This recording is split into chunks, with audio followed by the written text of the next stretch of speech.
Cycloalkane के second lecture में हम पढ़ेंगे केमिकल रिएक्शंस यानी रासायनिक अभिक्रियाएं।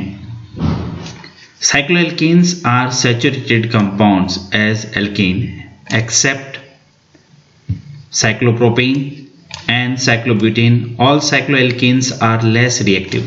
Cyclopropane and cyclobutenes are less stable on reaction with X2, H2 or HX. Their ring break and form open chain compounds.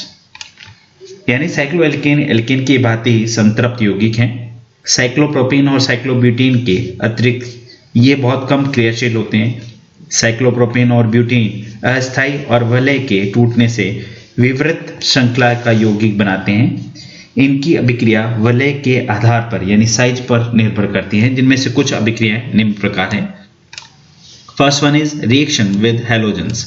Halogen के साथ अभिक्रियाएं जिसमें chlorine and bromine react with cyclopropane and cyclobutane to form open chain compounds. यानी cyclopropane के साथ में और cyclobutane के साथ में X2 जिसमें Cl और Br के साथ अभिक्रिया करेंगे और चेन ओपन हो जाएगी, जिसमें एक X आपके जो है यहाँ, दूसरा यहाँ, एंड द फॉर्मेशन ऑफ 1,3 डाइहेलोप्रोपेन का निर्माण हो। उसी प्रकार साइक्लोब्यूटेन की अभिक्रिया करें और दोनों X जो है Cl Br यहाँ जुड़ जाएंगे और 1,4 डाइहेलोब्यूटेन का निर्माण होता है। Next one reaction is cyclohexane की जो अभिक्रिया X2 के साथ में कराने पर जो है एक X का एडिशन होगा, क्योंकि उच्च साइक्लोएल्केन क्लोरीन और ब्रोमीन के साथ विस्तृत यानी डिफ्यूज सनलाइट में अभिक्रिया करके प्रतिस्थापन अभिक्रियाएं देते हैं और 1 हेलो साइक्लोहेक्सेन का निर्माण करते हैं। Next one is reaction with halogen acids यानी हैलोजन अम्लों के साथ अभिक्रिया जिसमें साइक्लोप्रोपेन और cyclobutane react with the compound halogen acids to form addition product. Higher cycloalkane do not react with halogen acids. यानी साइक्लोप्रोपेन और साइक्लोब्यूटेन हैलोजन अम्लों के साथ अभिक्रिया करके योगात्मक अभिक्रियाएं देते हैं। उच्च साइक्लोएल्केन हैलोजन अम्लों के साथ कोई भी प्रकार की अभिक्रिया नहीं करते हैं, जिसमें पहला एग्जांपल साइक्लोप्रोपेन की HX के साथ अभिक्रिया जिससे बनेगा CH3CH2CH2X यानी ओपन चेन हो गई एंड एन प्रोपाइल हैलाइड का फॉर्मेशन हुआ। उसी प्रकार साइक्लोब्यूटेन की HX के साथ अभिक्रिया करेंगे और एन ब्यूटाइल हैलाइड का निर्माण करेगा, जिसमें X जो होगा वो एडिशन हो जाएगा। Next one is catalytic hydrogenation means lower cycloalkane on hydrogenation in presence of catalyzed like NiPd forms alkanes. As the size of the ring increase, the case of hydrogenation decreases. यानी इस तरह का जो भी compound है उसके अंदर H2 के साथ अभिक्रिया Pd, Pt और निकल की उपस्थिति में कराने पर ओपन चेन बन जाएगा और इसे कहेंगे catalytic hydrogenation. So hydrogenation of cyclopentane and higher cycloalkane is difficult. इसमें ये बनाना बहुत मुश्किल होता है। नेक्स्ट वन इज ऑक्सीडेशन ऑक्सीकन। On oxidation with alkaline KMnO4, cycloalkane easily oxidize to form dicarboxylic acid.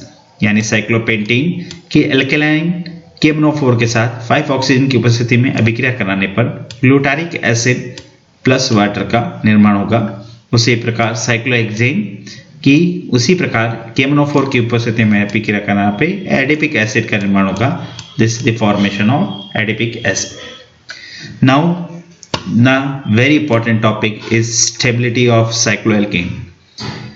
Cycloalkane का स्थायित्व की अगर बात करें तो इसके बारे में साइक्लोएल्केन के गुण उसके उपस्थित वलय पर डिपेंड करते हैं। So it depend on the size of the ring. यानी साइक्लोप्रोपेन और butane can not be prepared easily, आसानी से नहीं बना सकते। जैसा कि ऊपर पता है कुछ ही 4 ही मेथड ऑफ प्रिपरेशन है इसके अंदर। इसके आधार पर to explain the ring opening of cyclopentane and cyclobutane, German chemist Beer proposed to theory known as Bayer's strength theory. Very important. इसको समझाने के लिए बेयर ने एक तनाव सिद्धांत दिया था, जिसे बेयर का विक्रमवादी सिद्धांत भी कहलाता है। So it is known as Bayer's strength theory. So Baeyer ने 5-6 सदस्यीय बलों की तुलना में 3 और 4 सदस्य, so 3-4 membered ring as compared to 5 to 6 membered ring, Bayer proposed to it. इसके जो मेन जो था आपके पास फर्स्ट वन इज लिबेल तथा वान हॉफ ने कार्बन की जियोमेट्री जो है, geometry of carbon is tetrahedral है, ये बताया था, और जिसके मध्य कोण जो रहता है 109 डिग्री 28 मिनट होता है, और इसमें अणु में आंतरिक विकृति उत्पन्न हो जाती है। So it produce the strain due to irreversible proportion of stability of the molecule, यानी संयोजकता कोण के सामान्य मान से विचलन जितना अधिक होगा, अणु में उतनी ही विकृति उत्पन्न होती जाएगी, और फलस्वरूप अणु उतना ही कम स्थायी होगा, अर्थात अणु में विकृति सामान्य कोण से विचलन की मात्रा के समानुपाती और अणु का स्थायित्व सामान्य कोण से विचलन की मात्रा के प्रतिलोमानुपाती यानी इनवर्सली प्रोपोर्शनल टू होता है। Second one is the main assumption in the theory is that the all carbon atoms forming the ring must necessarily lie in the same plane, ring as a planar, यानी वलय के सभी carbon परमाणु एक ही तल में होते हैं, अर्थात वलय समतली होता है, ये समझाया। सो एंगुलर स्ट्रेन की बात करें, इसका फॉर्मूला है del is equal to 1/2 109 109 degree 28 minute minus actual carbon carbon carbon bond angle. So this is the formula of angular strain, यानी कोणीय विकृति समझाने के लिए सब फार्मूला है, इसको समझाया। पहले साइक्लोप्रोपेन की बात करें, 109 डिग्री 28 मिनट, इसके बॉन्ड एंगल है -60 को माइनस किया, इसके अंदर आया 24 डिग्री प्लस के अंदर। फिर साइक्लोब्यूटेन की बात करी, 90 डिग्री है, इसकी वैल्यू आती है आपके एंगुलर स्ट्रेन की +9 degree 44 minute.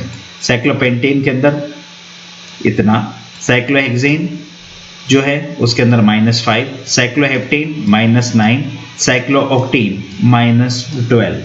So the negative value of distortion means the valence bond of a carbon are towards outside, while in the positive value indicates the angle inclined towards inside to tetrahedral angle. The angular distortion of cyclopropane is shown in the table. तो विकृति के ऋणात्मक मान से तात्पर्य है कि carbon संयोजकता बंध बाहर की ओर खींचते हैं, जबकि धनात्मक मान के बंध अंदर की ओर झुकते हैं, जो कि साइक्लोप्रोपेन के अंदर जो डायग्राम है इसके अंदर बता रखा है आपके पास 109 डिग्री 28 मिनट और ये 60 डिग्री है, तो कितना खींचते हैं 24 डिग्री जो है आपके पास प्लस के अंदर जो है इतना खींचने का काम इसके अंदर पड़ते हैं। अब limitation of Baeyer strain theory, Baeyer के जो विकृति सिद्धांत थे उसकी सीमाएं क्या थी। पहला, according to the theory, cyclopentane should be more stable than the cyclohexane since it has a lower angular strain, because angular distortion in cyclohexane is more than the angular strain in cyclopentane. But actual cyclohexane is more stable than the cyclopentane. तो विकृतिवाद सिद्धांत के अनुसार cyclohexane की अपेक्षा cyclopentane अधिक stable होना चाहिए, जबकि ऐसा नहीं है। Cyclohexane is more stable than the cyclopentane. Second one is large ring compound has been prepared and they also quite stable, which cannot be explained by Bayes strain theory. यानी दीर्घ वलय वाले जो भी हैं कंपाउंड उसके वो Bayes strain theory के द्वारा समझा नहीं सकते। Third one, according to Bayes strain, small rings of 3 and 4 carbon atoms are planar, but large rings are not in plane; they are puckered. विकृति के अनुसार, बेयर सिद्धांत के अनुसार 3 व 4 कार्बन परमाणु की छोटी वलय तो समतलीय होती है, परंतु हाई जो रिंग वाले जो हैं समतलीय न होकर पुटित यानी पकड़ होते हैं और उनमें विकृति कम होती जाती है।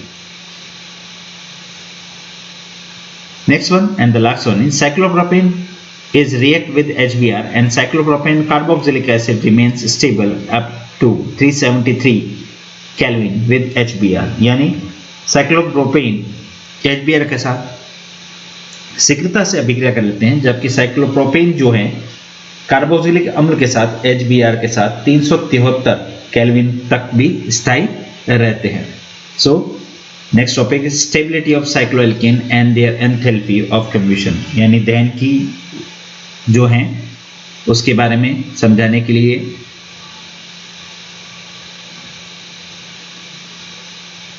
तो enthalpy change on complete oxidation of compound is known as in its enthalpy, यानी किसी यौगिक के पूर्ण ऑक्सीकरण पर एंथैल्पी परिवर्तन उस यौगिक के दहन ऊष्मा कहलाती है। For example, for complete combustion of 1 mole of isomeric hydrocarbon equivalent amount of oxygen is required and it is complete combustion equal moles of H2O and CO2 are liberated।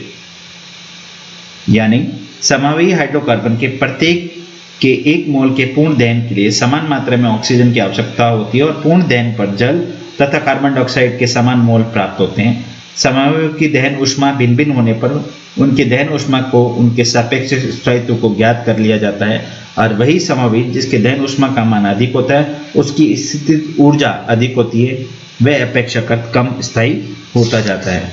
For example CnCH2n plus 3/2 NO2 के साथ करें तो CO2 plus H2O और heat जो है वो साथ में लिबरेट होती जाती हैं, यानी प्राप्त होगी हमारे पास में। सो this is the compound. Next one and last one is this is the structure of chair form and bond form of cyclohexane. So initially the suggestion of Sheshe was not given recognized as only one form, cyclohexane, as known as Mohr stated that the cyclohexane exists in two of chair form and bond form। यानी cyclohexane के अंदर स्ट्रेनलेस theory की अगर बात करें तो उसके अंदर साइक्लोहेक्सेन दो अवस्थाओं में रहता है, नौका अवस्था जिसे बोट फॉर्म, ये कुर्सिव अवस्था कहते हैं उसके अंदर। So energy difference between the both forms is very less, approximate 5 to 6 calorie, यानी इन दोनों के बीच में ऊर्जा का अंतर जो है 5 से 6 होने के कारण वे एक दूसरे में तेजी से परिवर्तित होती हैं। It is interconvertible, it is difficult to separate them at a room temperature, आसानी से इन्हें अलग नहीं किया जा सकता। सही।